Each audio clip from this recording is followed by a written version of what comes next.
सुंदरवन का जंगल हमेशा की तरह जीवंत था, लेकिन इन दिनों उसमें एक खास रौनक थी। दिवाली आने वाली थी। हर ओर उत्साह था। भालू अपना घर साफ कर रहा था। लोमड़ी नए सामान खरीद रही थी। बंदर जुगनुओं को मना रहे थे कि वे रात को रोशनी करें। उसी जंगल के एक कोने में एक पुराने पीपल के पेड़ पर टुनटुनी चिड़िया का छोटा सा साधारण घोंसला था। मेहनती और नेक दिल टुनटुनी बहुत गरीब थी। न सजावट के लिए पैसे थे, न मिठाई बनाने का सामान। वो अपने घोंसले के बाहर बैठी बाकी पक्षियों की तैयारियां देख रही थी। काश मैं भी अपने घर को दियों से सजा पाती। काश मीठे पकवान बनाकर अपने दोस्तों को खिला पाती। पर मेरे पास तो कुछ भी नहीं। खैर, खुशियाँ चीजों में नहीं, मन में होती हैं। उसने आह भरी और सूखे पत्ते टहनियां समेटकर घर साफ करने लगी। कालू कौवा आया था, हमेशा दूसरों का मजाक उड़ाने वाला। अरे टुनटुनी, इन सूखे पत्तों से दिवाली मनाएगी? दिवाली अमीरों का त्योहार है, तेरे जैसे गरीबों का नहीं। कालू भैया, त्योहार अमीरी गरीबी नहीं, मन की खुशी देखता है। मन की खुशी? अरे, जब जलाने को दिया नहीं, खाने को मिठाई नहीं, तो कैसी खुशी? मेरा घर तो बिजली की झालरों से चमकेगा, तू बस देखती रहना। टुनटुनी का दिल टूट गया, पर उसने हार न मानने का निश्चय किया। टुनटुनी नदी किनारे गई और मिट्टी लाकर अपने नन्हे पंजों से छोटे छोटे दिए बनाने लगी। उसके हाथ मिट्टी से सने थे, पर चेहरे पर सुकून था। वाह, कुम्हार बन गई। इन दियों में चमक कहाँ? मेरे घर में तो बिजली की लाइटें होंगी। कालू भैया, इन्हें मैंने प्यार से बनाया है। मेरे लिए यही सबसे सुंदर है।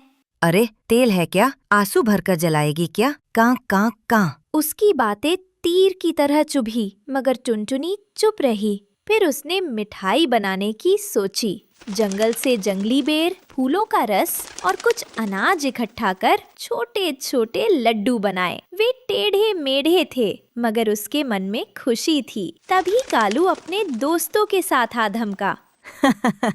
देखो भाइयों, ये है टुनटुनी की शाही मिठाई। लड्डू है या गोबर के गोले? इसे खाकर तो कोई बीमार पड़ जाएगा। टुनटुनी, ये दुश्मनों को खिलाना। सब हंसे। टुनटुनी रो पड़ी। क्यों सताते हो मुझे कालू भैया?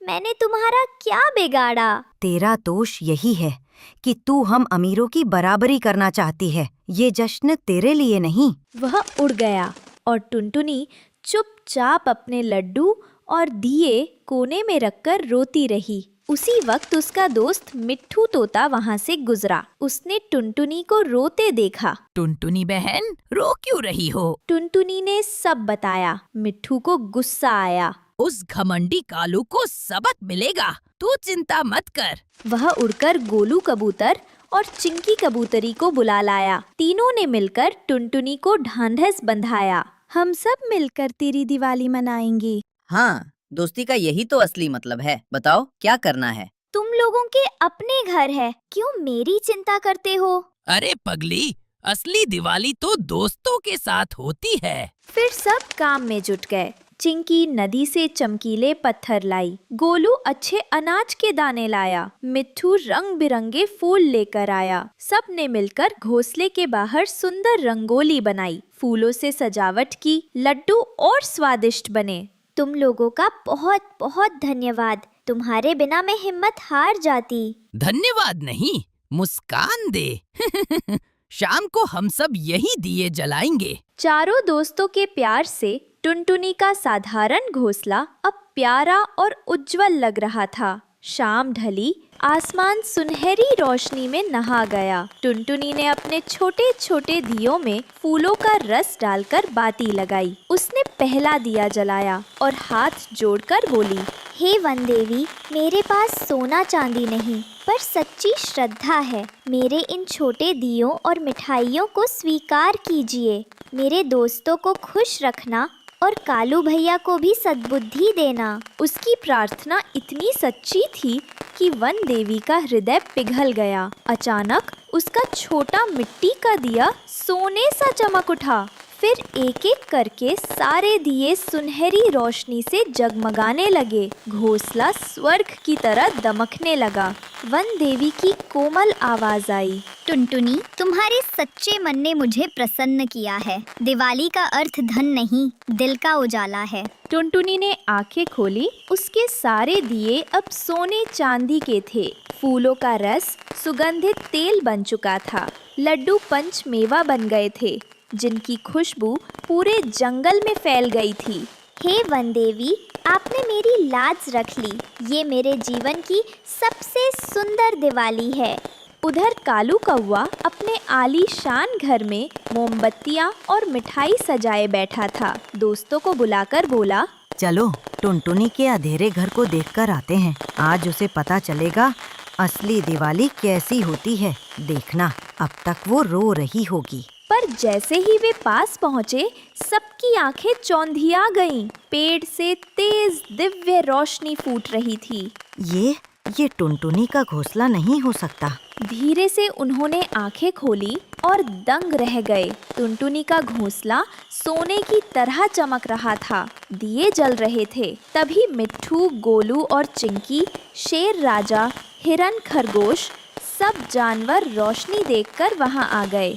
टुनटुनी बेटी, तुमने सिखाया कि सच्ची दिवाली दिल से मनाई जाती है।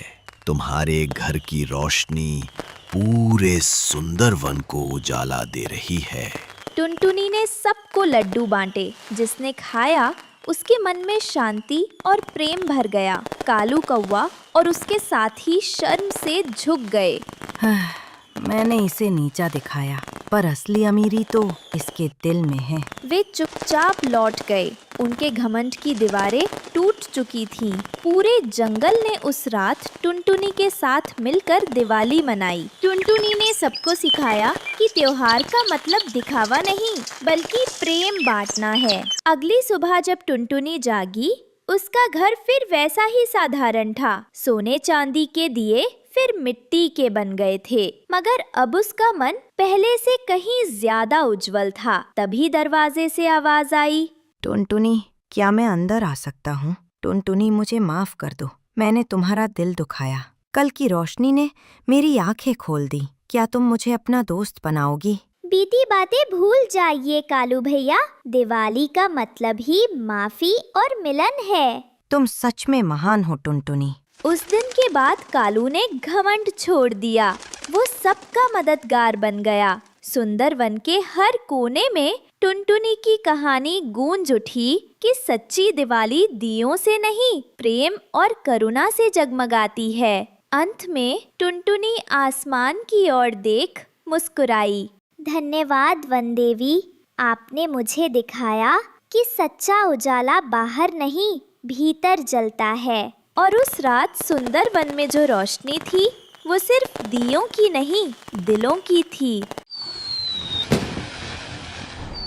जंगल में दिवाली का त्योहार आने वाला था। चारों तरफ खुशी उल्लास का माहौल था। पक्षी अपने घरों को अच्छे से सजाने में लगे थे। इस बार टुनटुनी चिड़िया ने ठान लिया कि वो अपने दोस्तों के साथ मिलकर दिवाली का जश्न मनाएगी। टुनटुनी बहुत चंचल और खुशमिजाज चिड़िया थी। उसने अपने घोंसले को रंग बिरंगे कागज और दियों से सजाने की योजना बनाई।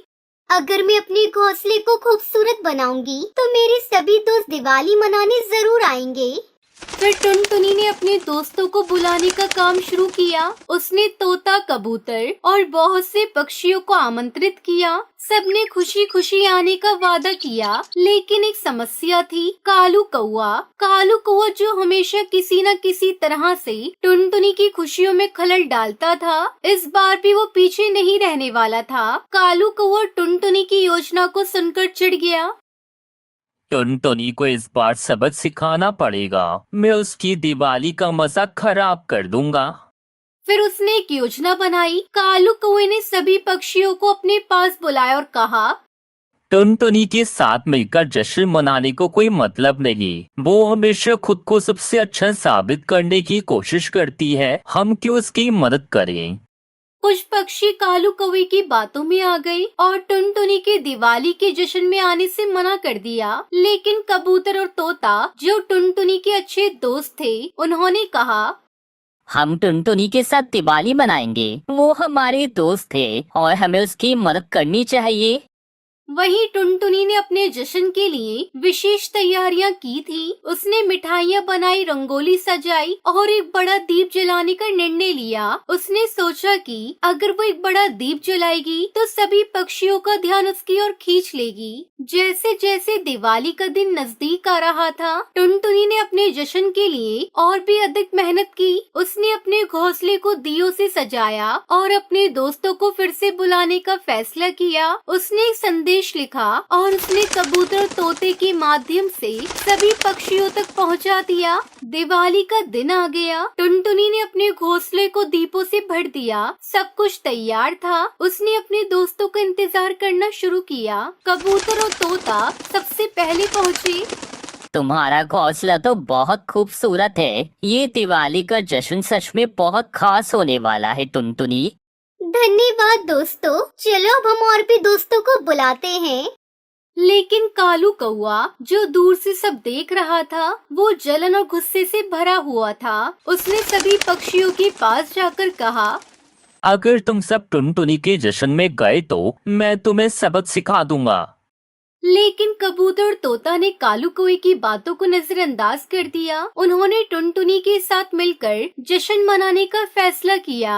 सभी पक्षियों ने एक एक करके टुनटुनी के पास आकर जश्न में शामिल होने लगे। सभी पक्षी एकजुट होकर टुनटुनी के साथ दिवाली मनाने लगे। उन्होंने मिठाइयाँ खाई, दिए जलाए। लेकिन तभी कालू कौवा टुनटुनी के घर के पास आया। तुम सब क्यों टुनटुनी के जश्न में आए हो? वो तुम्हें धोखा दे रही है। लेकिन कबूतर और तोता ने एकजुट होकर कालू कौवे का सामना किया। टुनटुनी हमारी दोस्त है, हम उसे जानते हैं और वो हमें कभी धोखा नहीं देगी। कालू, तुम्हारी चालाकियों से हम डरने वाले नहीं हैं। हम अपनी दोस्ती को बनाए रखेंगे। कालू, तुम अपनी चालाकियों से हमें नहीं रोक सकते। हम सब मिलकर इस दिवाली को एक साथ मनाएंगे। कालू कौवे को सुनकर बहुत गुस्सा आया। उसने हार नहीं मानी। उसने अपने कौवे दोस्तों को बुलाकर कहा, सुनो दोस्तों, हमें टुनटुनी के जश्न को बर्बाद करने के लिए एक साथ मिलकर काम करना होगा। सभी कौवे उसकी बात से सहमत हो गए और उन्होंने टुनटुनी के जश्न को खत्म करने का फैसला किया। जब सभी पक्षी जश्न में व्यस्त थे, तब कालू कौवे उसके दोस्तों ने अचानक आकर शोर मचाना शुरू कर दिया। उन्होंने मिठाइयों को बिखेर दिया और दियों को बुझा दिया। सभी पक्षी डर गए और उड़कर इधर उधर भागने लगे। लेकिन टुनटुनी ने हिम्मत नहीं हारी। डरो मत दोस्तों, हम मिलकर इस समस्या का सामना करेंगे। हमारी दोस्ती सबसे बड़ी है और हम मिलकर कालू कौवे को सबक सिखाएंगे। सभी पक्षियों ने टुनटुनी की बात को सुना और एकजुट होकर कालू कौवे का सामना करने का निश्चय किया। कालू, तुम हमारी दोस्ती को तोड़ नहीं सकते। हम सब मिलकर तुम्हारी चालाकियों का सामना करेंगे। तुम्हारी सारी चालें हमें नहीं रोक सकती। हम सब मिलकर इस दिवाली को मनाएंगे। सब पक्षियों को एक साथ देखकर कालू कौवा डर गया और वहाँ से भाग गया। फिर टुनटुनी उसके दोस्तों ने फिर से जश्न मनाना शुरू किया। उन्होंने मिलकर मिठाइयाँ बनाई, दीप जलाए और गीत गाए। हमारी मित्रता ही हमारी सबसे बड़ी ताकत है। आज की दिवाली हम सबके लिए बहुत खास है। इस दिवाली ने सभी पक्षियों को एक नई सीख दी। उन्होंने समझा कि मित्रता और एकता ही असली खुशी का स्रोत है। कालू कौवे ने भी महसूस किया कि अकेले रहने से उसे कोई खुशी नहीं मिलती। जैसे ही रात हुई, टुनटुनी उसके दोस्तों ने मिलकर आसमान में दिए जलाए और एक नई कहानी लिखी, मित्रता की, खुशी की और एकता की। कालू कौवे ने अपनी गलतियों से सीख ली और उसने भी अपने व्यवहार में बदलाव लाने का निर्णय लिया। टुनटुनी ने सभी को अपनी मित्रता का हाथ बढ़ाया और कहा, दोस्तों, आप सभी को हैप्पी दिवाली। इस प्रकार टुनटुनी चिड़िया ने दिवाली का त्योहार न केवल अपने जश्न के साथ मनाया, बल्कि अपने दोस्तों के साथ मिलकर एकता और मित्रता का संदेश भी फैलाया।